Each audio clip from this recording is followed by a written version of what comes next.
Johnbosco, Nwogbo, lead campaigner at We Own It, joins him on the line now. Hello, good afternoon, Johnbosco. Thank you for making the time. Thank you so much, and thanks a lot for having us. No, you're very welcome. Now, tell me what your stance is on nationalisation of the water utility. I think you have made the case really for why we should take our water into public ownership. But if you don't mind, I could just kind of recatalog it so it's kind of crystal in the minds of your listeners. First of all, since our water was privatized in 1989, the water companies have made about 72 billion pounds in profits, or paid out about 72 billion pounds to shareholders over that period. So it essentially amounts to about 2 billion pounds in profits every single year. Now, you mentioned earlier that Scotland has their water in public ownership. And what we have seen in Scotland as a result of that is that they have been able to invest about the equivalent of £72 per household to kind of upgrade their infrastructure, to repair the leaks that are causing the excessive leaks, some of which is part of why we have to kind of cut down water usage at the moment.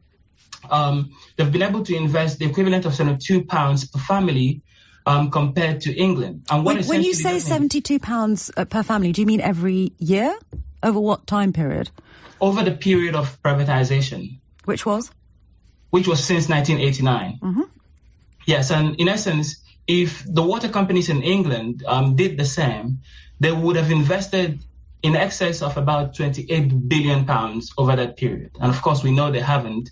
Meanwhile, they've taken out 72 billion pounds from the system. You asked the question of whether or not we can trust the successive governments we've had to run our water. I don't think that that's necessarily the right question to ask, because I think that there are different kind of frameworks of incentives built into different ways of operating our water infrastructure. It's a kind of infrastructure that people don't have a choice to use, and they cannot choose between one or the other company. If you live in Brighton, you have only one water company that can supply you water, right? So it's the kind of thing that necessarily works under a non-market framework. And we also know that if your government is running something and it's not doing a good job, you have the opportunity to kick them out at the next election. You don't necessarily have the opportunity to do the same for a private company. So in essence... Can I just interrupt just for a second, because you raised a lot of points and I want to make sure that we're just unpacking some of the things that you're saying. You talked about the comparison with Scotland. Now, what some people might think listening to this is it's all very well to compare ourselves to Scotland, but Scotland hasn't run out of water, which is what's happening here in England and Wales, and that's because they have a different microclimate. It's much, much wetter. What would you say to that? Well, that is a fair point to make, but there is obviously an important point to make about one of the reasons why we are running out of water. We're running out of water because our privatized water system leaks out, according to analysis by the Times, leaks out 2.4 billion litres of water every single day. So they haven't invested in our infrastructure, and essentially they're forcing us to make sacrifices, which I would advise people to try and do, because we don't have much of a choice at the moment. If we run out of water, we're in trouble. But we have a choice to make a decision to move away from the privatized system, move away from a system that fails to invest in fixing the problems, some of which is kind of accelerates the problem that we face at the moment. I should just point you quickly to an analysis by the Environment Agency earlier this year that found that by 2050, some areas of England, some of which I imagine are among those that have been declared drought areas yesterday, will have 50 to 80% less water than they have now. All right, so they're currently struggling right now, but by 2050, they'll have even less water. 50 to 80% less drinking water available? Yes. That sounds quite extraordinary. Well, that is the government's own analysis, right? And if we're going to actually have to deal with problems like that, we need a water system that is controlled democratically, that is we're able to invest in it, and kind of make decisions, strategic decisions that are favorable for our communities as opposed to decisions that are favorable for the pockets of shareholders around the world. So, Johnbosco, I think you make a powerful argument there, right? It's about, you're saying it's a lack of investment, the fact that companies aren't properly accountable to the public, and I understand all of those things. There is another argument, though, which is that we already have a large part of our critical infrastructure in the hands of the government, and that's the NHS. And we have seen successive failures by successive governments of almost every hue to address some of the really critical problems that you're talking about. So infrastructure, investment, attracting the right kind of workforce, and maintenance.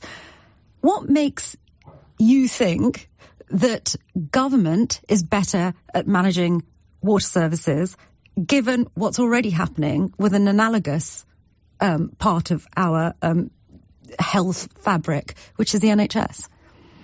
There are two reasons why a public sector is much better situated to run our public strategic infrastructure. And I will kind of add the NHS to that. Yeah. Number one is that the problem with the NHS is not actually its staff or the system itself. It's number one on the funding. No, it's government. It's lack of proper management by government, and that's my point. So it's on the funding. It's on the funding by this conservative government specifically. It's not historically been a problem. The governments before, including former conservative governments, have tended to try and fund the NHS as much as possible. Not during the Thatcher years, I tell you. Yeah, of course. This government has done a terrible job of doing that. And secondly, of course, there is a massive issue and ever increasing of privatization within the NHS as well. Right? Private companies are sucking out hundreds of millions of pounds from the NHS that should be going to help fix some of the waiting lists that we see at the moment. Okay, that's another issue. But listen, Johnbosco, Nwogbo, thank you very much indeed. The only reason I have to leave it with you there, you are, of course, lead campaigner at We Own It, is because I want to get the other side of the argument. So thank you very much indeed, Johnbosco. Talking of which, Julian Jessop, fellow at the Institute of Economic Affairs, who was previously the organisation's chief economist, he makes quite interesting points there, doesn't he, Johnbosco? He says, look, when the water sector was privatised, it wasn't privatised properly, and that means effectively you've got monopolies operating in England and Wales, and that means that the thing that motivates them is profit over public services, and that's why we've seen a constant degrading of our water services. It's quite a strong argument, isn't it? Yes, I've got some sympathy for that, actually. If you can make a good argument for renationalising any industry, then surely it has to be the water sector, because obviously it's an essential service and it's in some respects a natural monopoly. But I still come down firmly against for a number of reasons. I think first of all, the key point to make is that nationalisation alone isn't going to magically turn badly run companies into good ones or to change the incentives facing managers. And there's three specific problems that I'm worried about. These are sort of picking up on the points that John made. One is the point about the necessary investment that we know has to be made to improve the quality of the infrastructure, repair the Victorian pipes, all that sort of thing.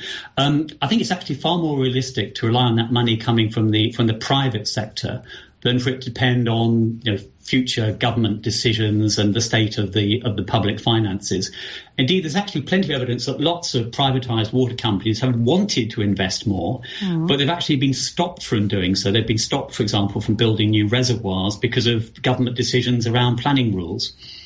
The second point is about the shareholder dividends. Obviously, it's true that privatised companies pay quite substantial dividends to their shareholders, but that has to be balanced against the efficiency savings from having private ownership, and well-regulated private companies, we know this, can always provide a better deal than badly run state monopolies. We only have to go back to the days of British Rail that some people may be too young to remember, but we know that was a disaster. And then the final point is about this natural monopoly argument, which is it's a good economic argument. If only one company can effectively supply your water, then there isn't going to be as much competition as there otherwise have been. But there's still no reason why you can't have private companies competing to operate the infrastructure and to provide services to customers. So, for example, I've only got, one letterbox, but that doesn't prevent lots of different companies from posting letters to me. Or I've only got one mouth. That doesn't prevent me going from lots of different restaurants to be fed. So a natural monopoly alone isn't enough reason, I think, to nationalise an industry. I haven't got long with you, but so let's just quickly unpack some of the things you've just said. You say a natural monopoly isn't enough of an argument. I actually think what people like Johnbosco are getting at is a lack of accountability. So what they are saying is, we now have a situation in England and Wales where the utility companies operate as monopolies within each part of the country, yet they are not accountable to the people who desperately need water to survive. Instead, they only appear to be accountable to the shareholders. And that's simply not ethical, is it? Well, it's not even manageable. Yeah, I take your point. If there's a problem there, it's a problem of regulation. Let's take the example of where a company might be spilling raw sewage into a river. Mm-hmm. Now, if that's a private company, they can be heavily fined, both as a company and the individual managers for doing that. So you can provide a very strong incentive for a private company not to pollute the rivers.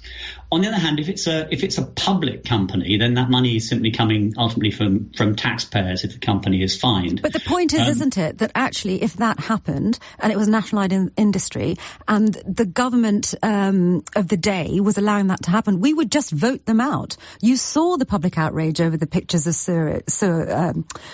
sewerage going into our rivers. And that's the point, that these private companies are not accountable to the public, even though they are providing an essential service to us. If the government fails adequately to regulate a private company, we can still vote the government out. The question is, what is the best way to incentivise the managers of companies to do what we all want, provide good, safe, high-quality public services.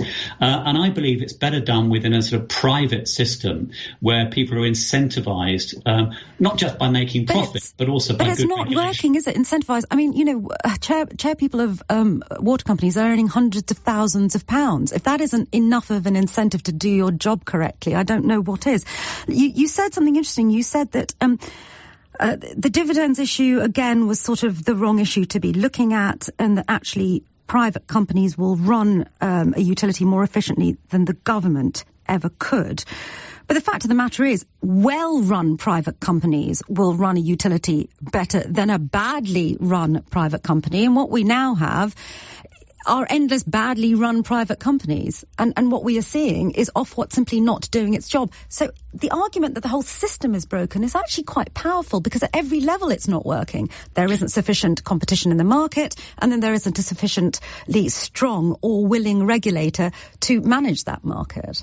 Well, I think nobody's saying that the system is working perfectly now. Clearly, there are major problems here, but I don't believe renationalisation is the solution to them. Okay. I absolutely think we need better regulation, and I'm quite keen on this idea of managers of companies paying some sort of personal price for bad behaviour by their company, rather than that simply being reflected in the profit and loss of the company itself.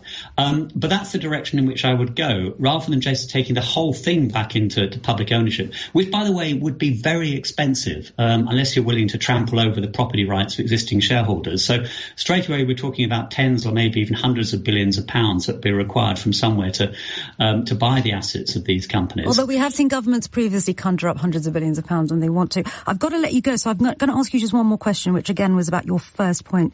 You said that infrastructure investment is best done by the private sector, and then you gave the example of how some companies have wanted to build reservoirs but have been stopped essentially because of NIMBYism. What I would argue, though, is that there is nothing stopping private companies plugging the 2.4 billion litres of leaks that we are seeing every single day. Nothing, certainly not NIMBYism, nor government. And private companies aren't doing it, are they? Well, actually, there is probably some planning restriction on them doing that, because that would mean digging up streets and all sorts of things like that. But if that is indeed the problem, let's ask the question, why are they not doing that? Because presumably... Yes, I am asking, what is the problem? Exactly, but let's try and understand what the market failure is here. I mean, if they're losing an enormous amount of water, then surely that's costing them money. So I'd actually like to start by saying, why are they underinvesting? What is the problem here? And will simply bringing those companies back into public ownership solve that problem? Now, that's a question I've never heard satisfactorily answered. We might well get the answer to that question during the next hour. I hope so. Julian Jessop, thank you so much indeed for coming on air with me this afternoon. Fellow at the Institute of Economic Affairs, who was previously the organisation's chief economist.